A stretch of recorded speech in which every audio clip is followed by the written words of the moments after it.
La prise de stéroïdes, un phénomène qui touche désormais toute la France. C'est quand même beaucoup, tu rajoutes à ça de l'éphédrine. C'est une diffamation générale. Ce sont des accidents vasculaires cérébraux et des infarctus tout simplement. Le nombre de conneries à la seconde est magistral. Ah, je suis content. Thibaut content. Ouais, je suis content. Apprends à parler mon ref, voilà, faut que tu saches un peu ce que tu dis. Forcément influencé par tout ce qu'on voit sur le réseau, ça pousse à faire toujours plus. C'est ça qu'on va retenir en fait. C'est la personne qui faute, qui crée de l'amalgame.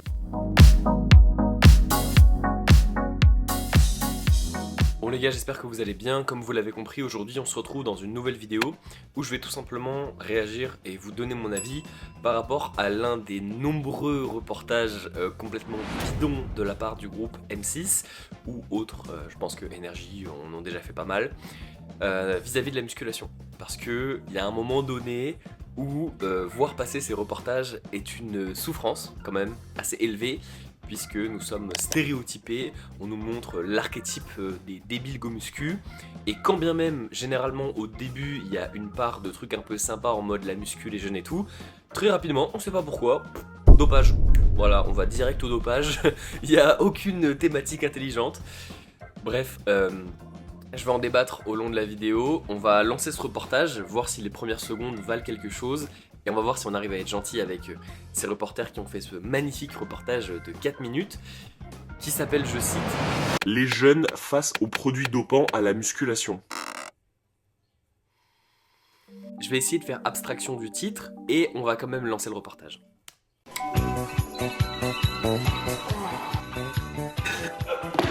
Écoutez le bruit de la souffrance. Allez.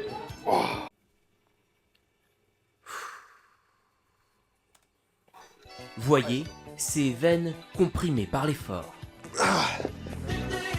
Ressentez la... Déjà, voilà, on passe pour des cassos. Le mec, il met toutou youtou. Il y a des gens en train de passer des benches à 2 plates. Il y a des gens en train de faire des dips. D'ailleurs, je crois que c'est Pauline RBTPO. Voilà, il y a des gens en train de s'entraîner en fait. Et la première phrase, c'est « Voyez ces veines comprimées par l'effort. » Et derrière, t'as la musique toutou youtou. C'est que le début, on est à 16 secondes, ça m'énerve déjà. du dépassement de soi. Allez, go, go, go, Ça, go, oui. go. Des sensations qui animent plus de 6 millions de Français. Ok, ça c'est bien, c'est très bien. Ouais, on se sent plus à l'aise au fur et à mesure du temps. Les beaux jours arrivent. C'est vrai que tout le monde a envie d'être bien sec, bien musclé. Allez, pousse, pousse. Pas que pour les beaux jours, hein, d'ailleurs c'est important dans la vie en général d'être en bonne santé, de faire du sport, de s'entretenir. C'est pas que pour l'été la muscu. Pousse, pousse, pousse. Il y a peu, la musculation était une pratique plutôt confidentielle. Confidentiel pour qui? Pourquoi? Parce que moi ce que je vois depuis les 20 dernières années, en tout cas, même si je suis encore assez jeune, c'est que c'est en pleine expansion et que c'est juste qu'en France on était en retard parce qu'aux États-Unis ou sur d'autres continents, la musculation c'est non seulement très répandu mais aussi très démocratisé. Et il y en a partout, il y en a à la télé, il y en a dans les films, tout le monde est hyper en shape dans la plupart en fait des grands films qu'on peut voir au cinéma depuis quasiment toujours. Et ça a jamais été une discrétion, je veux dire, même à l'époque des gladiateurs, en fait, les mecs ils se battaient à poil, donc... Mais bon, mettons. Dans les années 80, il y avait une salle de sport sur Paris et ça s'est démocratisé au fur et à mesure. Aujourd'hui, il existe plus de 4 Mec, enfin, désolé, t'avais quel âge dans les années 80? 4500 salles de sport dans toute la France. Super. En banlieue parisienne, Vincent s'y est mis depuis 3 ans. Moi, j'ai commencé la salle de sport parce que j'étais complexé par mon physique. À raison de 4 entraînements par semaine, Très bien. il a connu une transformation spectaculaire. J'ai pris environ 32 kilos. 32 kilos. On t'aime bien, Vincent. Vincent, on t'aime bien. Franchement, on t'aime bien. Bravo, très belle transformation. Mec, 32 kilos. 32 kilos. Ok, Mais au moins, maintenant, je me sens mieux dans mon corps. ça c'est cool. Pour arriver à ce résultat, le jeune homme a trouvé des exemples à suivre sur internet. On est forcément influencé par tout ce qu'on voit sur le réseau. Ouais. Ça pousse à faire toujours plus. L'influenceur star dans ce domaine, c'est Pauvre Fleck, ils ont mis Fleck une seconde, genre en mode Fleckinho, l'influenceur star, et là ça cut, non c'est Thibaut en fait. Et juste une chose, pourquoi quand on parle de Thibaut ça commence toujours par un DM? Ça fait des années qu'il dit plus ça, qu'il fait des super vidéos, des très bons concepts, c'est d'ailleurs pour ça qu'il a pris autant de millions d'abonnés. il fait plein d'entraînements dans sa chaîne secondaire, genre arrêtez de présenter Thibaut en mettant le Damned en avant, en le faisant passer pour un débile, c'est fou ça. Thibaut InShape. Ah, je suis content. Thibaut content. Ouais, je suis content de vous parler aujourd'hui. 17. Ok. Le gars fait des vidéos avec l'armée, le gars fait des vidéos avec de la boxe, il fait des concepts avec des gens qui sont handicapés, il aide énormément de monde au quotidien. Des millions de gens ont été motivés par Thibaut, et les 3 ou 4 extraits qu'ils choisissent, c'est lui qui dit Quentin, Quentin. Alors que c'est un gars super, très intelligent, qui fait des tonnes de concepts différents. C'est fatigant en fait, c'est fatigant parce que y a quand même une volonté de nuire, il y a une volonté de rabaisser, et de continuer à faire de nous des stéréotypes vivants, alors qu'on est juste des gens qui prenons soin de nous, qui faisons attention à notre santé, qui faisons du sport, et notamment des grands influenceurs comme Thibaut ou Fleck d'ailleurs qu'on voyait juste avant, ou même encore Pauline qui a quand même pas mal d'abonnés aussi. Et on est toujours l'archétype du débile, on nous laisse pas parler, et au final le peu de mots qui sortent de notre bouche, ça va être des extraits bidons. Voilà, c'est les reportages M6, voilà, c'est les reportages qui sont comme ça, de toute façon, donc bravo, hein, bravo les journalistes qui font ce genre de reportage, vraiment, j'espère que vous êtes grassement payés pour faire ce genre de merde, et je comprends pourquoi vous êtes payés à faire des reportages de merde, parce que vous avez pas dû aller très très loin dans votre carrière de journaliste. Ouais, c'est pas facile pour vous, je pense. Millions d'abonnés sur YouTube. Pour sculpter ces corps massifs, sans graisse, la plupart vantent uniquement les bienfaits de l'alimentation, de la récupération et de l'exercice. Oui, jusque-là tout va bien, ce qui est assez logique, d'accord. Mais certains reconnaissent prendre des produits d'eau. Allez, voilà, 1 minute 43. 1 minute 43. Le reportage, pendant 1 minute 40, déjà nous fait passer pour des golemons. Et là, on est à 1 minute 43, dopage. Eh ben oui, forcément, parce que sinon c'est pas drôle. Putain. Restons calmes. Dangereux et illicite. Oui, jusque-là, d'accord. Nous nous sommes rendus en caméra cachée dans plusieurs boutiques de fitness à Paris. Déjà des boutiques de fitness, des boutiques de compléments alimentaires. Apprends à parler, mon ref, voilà, faut que tu saches un peu ce que tu dis, où tu mets les pieds. C'est triste, c'est triste. Déjà, les boutiques de compléments alimentaires, ils vont pas vous vendre des produits dopants. Ils sont pas débiles mentaux. Parce que de 1, ils savent que c'est légal, et de 2, c'est pas eux la plupart du temps qui vont vendre des produits dopants, c'est plutôt des coachs qui sont eux-mêmes chargés et qui vont malheureusement, ou pour des objectifs de compétition, etc., recommander certains produits, certains protocoles à leurs athlètes. Et dans tous les cas, mais ça sert à rien de mettre ça en avant en fait. Parce qu'en mettant ça en avant, vous faites de la publicité pour les produits dopants. Et si vous pensez faire du bien en crachant sur ça, en disant oui, ils prennent des produits dopants, bah non, vous allez juste en fait égayer la curiosité d'un public qui ne sait pas encore ce que c'est, ou qui s'y intéresse et qui va se dire, eh bah merde, tant pis, j'y vais. Donc en fait, vous faites de la publicité aux produits dopants sans le savoir, ou pire en le sachant. Et c'est triste et fatigant. Et en plus, vous ridiculisez notre sport alors que c'est bon. Pour vérifier que l'interdiction à la vente était bien respectée. Bonjour. Dans les 3 premiers magasins, les vendeurs sont catégoriques. Nous, on fait pas, c'est le marché noir. Bah oui, Et ils nous sont pas mettent en débiles. garde contre les risques de ce qu'ils nomment pudiquement les produits, pour parler du dopage. Tout le monde appelle ça les produits, c'est pas pudique, c'est juste que c'est comme ça. C'est plus le même gaillard que j'ai connu avant. Une sorte de zombie qui, voilà, sans plus rien. Le mec il a pris des produits, tu sais, et maintenant c'est un zombie. Encore une fois, je fais pas l'apologie des produits dopants, je dis juste voilà, c'est incroyable. En fait, le nombre de conneries à la seconde est magistral. Mais dans la 4e boutique, l'employé va enfreindre la loi en toute décontraction. Donc le mec il a fait 4 boutiques, il y en a 3 où on lui a dit non, et apparemment, parce qu'on n'a pas encore vu, il y en aurait une où le mec lui a dit oui, et voilà, et c'est ça qu'on va retenir en fait. C'est la personne qui faute, qui crée de l'amalgame. On a des trucs pas légaux. Vous en avez là? Genre le mec il a pas Le cramé. commerçant Genre le mec il a pas cramé que t'étais un reporter. va dans la réserve et nous ramène l'article après un très léger avertissement. Et il y en a des fois qui se portent pas trop et tout. Enfin, regarde au pire ce que disent les gens et tout. Il nous présente ensuite les ingrédients. Oh là là, déjà je vois c'est pas une seringue, c'est un petit contenant là, à gélule ou à pilule. En donc caféine, déjà, t'as 250. caféine. En éphédrine, t'es à 150. Donc le mec il dit que la boutique vend des produits dopants, Déjà, il en a fait 4 pour en trouver une où il y a un mec assez con pour lui en sortir. Et ensuite, le produit dopant qui lui sort, c'est un booster caféine éphédrine.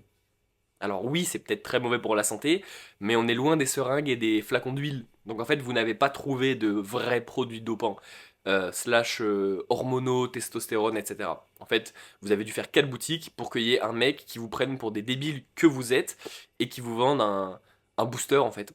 Voilà, qui est juste 10 fois trop dosé avec de l'éphédrine aussi, mais qui reste un booster. Et comme vous y connaissez absolument rien, et bah du coup vous dites que vous avez trouvé des produits dopants, parce que sinon probablement qu'on va vous taper sur les doigts, parce que votre reportage est pas assez saignant.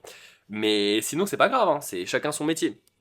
Vous avez le droit de diffamer et puis de faire passer tout le monde pour des cons. Si vous êtes payé pour ça, c'est bien, hein. 50 mg, tu vois. Donc moi j'ai compris, 150 c'est déjà énorme. En plus, le mec il se fout de votre gueule parce que lui, c'est son boulot, il est dans le milieu du fitness. Il sait très bien que c'est pas des produits dopants, mais vous êtes des trisos, donc forcément, bah, vous allez le mettre en avant. L'éphédrine, une substance très dangereuse. 53, Ah, ça me 80. termine. 53 €. Et en plus, vous avez payé. Ah, masterclass. Le mec, il vous a fait payer pour son flacon. La Ça se vente trouve, de c'est ce la type de farine produit dedans, dopant, miskin. aussi disponible sur internet, Ah, un médecin. est puni de 5 ans de prison et 75 000 € d'amende. Alors ça, c'est un vrai sujet. C'est un vrai sujet, par contre. Maintenant, les produits dopants sont très facilement atteignables sur Internet. Et c'est triste. Et je vous encourage vraiment à faire attention à ne pas vous en procurer, tout simplement. Parce qu'on peut atteindre de magnifiques résultats sans. Il y a plein d'athlètes que vous pouvez voir sur le réseau actuellement qui ne sont pas dopés et qui sont champions dans des catégories, par exemple des fédérations comme WNBF, etc., où ils sont régulièrement testés. Et ces athlètes-là sont naturels et ont des très très bons niveaux. Et vous pouvez aller chercher un excellent niveau naturel. Vous n'avez pas besoin de vous doper. Sur ce, on reprend le reportage. Nous présentons la boîte de gélules à un médecin du sport. Déjà, juste le fait que ce soit une boîte de gélules, ça vous en dit long sur le fait que c'est pas vraiment un produit dopant. Ou alors que ça va être un produit dopant qui va passer 2 fois par le foie. Parce que quand c'est comprimé ou gélule par rapport à injection, c'est encore plus nocif. Mais généralement, en fait, c'est juste de la merde dedans et vous allez rien tirer de ça. Et encore heureux d'ailleurs. Mais là, ils se sont juste fait douiller, ils ont payé 53 € pour avoir en fait un pot de rien. Et ça leur permet de dire qu'il y a des produits dopants à la salle en fait. C'est triste. Dans une simple petite gélule, il y a 5 expressos dedans quand même. Ouh, ouh, il y a 5 expressos. Non, Stéphane Cascua, il a bien raison de mettre en avant le fait que la consommation de caféine, par contre, chez les go-muscu est bien trop élevée. Les produits dopants, je sais pas, parce que personnellement, dans mon entourage, je connais personne qui se charge, donc je peux vous dire que je passe ma journée à la salle et j'en croise pas tous les jours des gens dopés, donc c'est pas vrai, que ça soit en France ou ici à Montréal. Et par contre, ça c'est vrai que je vois énormément de gens qui prennent énormément de caféine, de boosters, de monsters, etc. Et il faut faire attention, la caféine, il ne faut pas en abuser, et encore moins s'il y a de l'éphédrine, c'est encore pire évidemment. Mais ça c'est un vrai problème sur lequel ils auraient pu mettre le doigt, la surconsommation de caféine ou de produits excitants chez les pratiquants de musculation. Et ça aurait été intéressant par contre. C'est quand même beaucoup, tu rajoutes à ça de l'éphédrine, ça pète les vaisseaux du fait de l'hyperpression dans les tuyaux. En clair, voici les principaux dangers. Ce sont des accidents vasculaires cérébraux et des infarctus tout simplement. Voilà. Donc on prend un booster, on fait un arrêt cérébral vasculaire. Toujours des raccourcis quoi. Des risques que ce jeune homme, inscrit dans une salle en Île-de-France, a tout de même pris. Je me suis dit pourquoi pas essayer. Sous couvert d'anonymat, il accepte Heureusement que t'es anonyme mon ref, parce que tu vas tous nous faire passer pour des débiles mentaux là. de témoigner sur sa consommation de stéroïdes. Déjà le gars il a l'air de faire 67 kilos, quel stéroïde mon ref, je comprends pas. Au début, c'était l'euphorie. La plus grosse sensation qu'on a, c'est la sensation de puissance, d'être bien plus fort, d'avoir beaucoup plus de ressources et d'être beaucoup moins fatigué. Mais très vite, Ok, cool. Maintenant que t'as dit ça et que tu sais qu'ils vont utiliser cette phrase pour nous faire tous passer pour des accros aux produits dopants, alors que je pense que 90% des pratiquants, voire peut-être même 99% des pratiquants sont naturels, tu vas faire quoi? Enfin, je veux dire, tu vas arrêter la muscu, tu vas pas t'entraîner parce que t'avais un high quand t'étais sous-produit, et donc du coup maintenant que t'es naturel, bah tu fais des reportages de merde avec M6.